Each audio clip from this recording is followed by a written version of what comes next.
Hello and welcome back to the WordPress for Beginners 2015 tutorial series. If you're watching this video, then I want to first congratulate you on making it this far.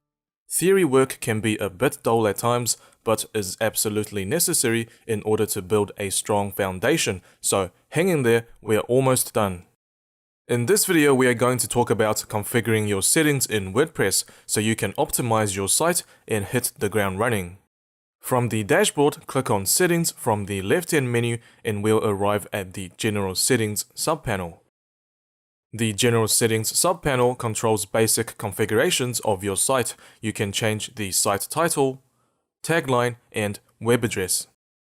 The admin email is where WordPress will send email notifications for things like new user registrations. You can enable or disable public registrations on your site, and if you do decide to enable public registration, you're able to specify the default roles for these new users. It's a good idea to set this to subscriber, as subscribers can read content but not create, edit, or publish content on your site. You can select your time zone as well as the date and time format you'd like to use on your site, and you can select a preference for the week starting day. If you've made any changes, be sure to save it. The Writing subpanel controls the editor you use to create posts and pages, as well as the process of content creation. Convert emoticons will convert typed emoticons into graphics, and you can choose whether you'd like WordPress to automatically correct simple HTML errors. You can specify a default category for new posts when no other category is selected and a default post format.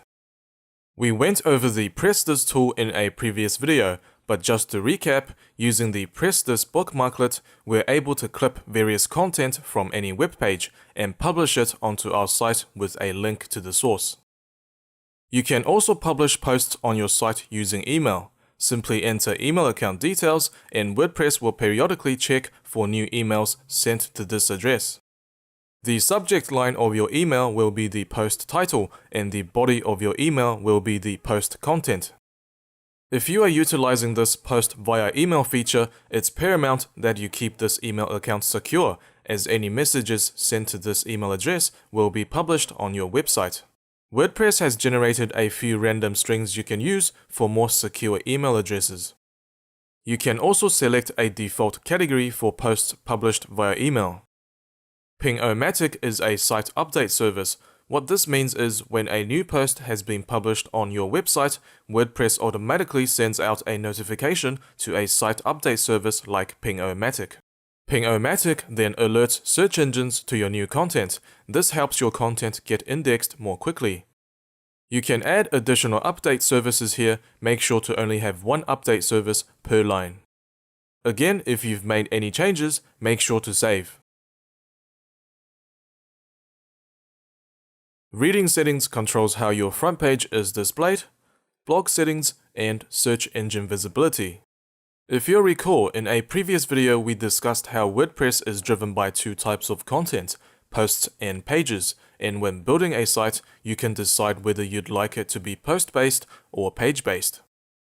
If your site is post-based and you'd like your front page to display latest blog posts, then select this option. If your site is page-based and you'd like to display a static page as your homepage, then choose this option. You're then able to select a page that acts as your homepage and another page to act as the posts page. The posts page will of course contain all of your blog posts.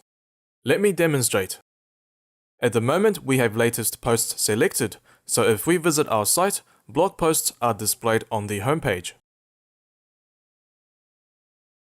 If I specify a static page for both the front page and posts page,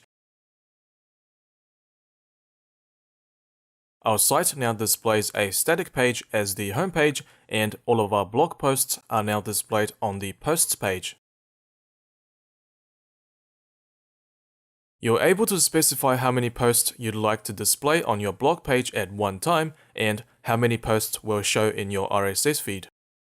You can choose to show the full text of your articles in your RSS feeds or a summary of your articles that will require people to visit your site in order to read the full article. And you can choose whether or not you'd like your site to be visible to search engines. If you do not want your site to be indexed by search engines, check this box. We covered discussion settings in a previous video, so we are going to move on to media settings. When an image is uploaded, WordPress automatically creates multiple versions of the image, each with a different size. The media subpanel allows you to set the maximum dimensions for a particular size, including the thumbnail, medium, and large.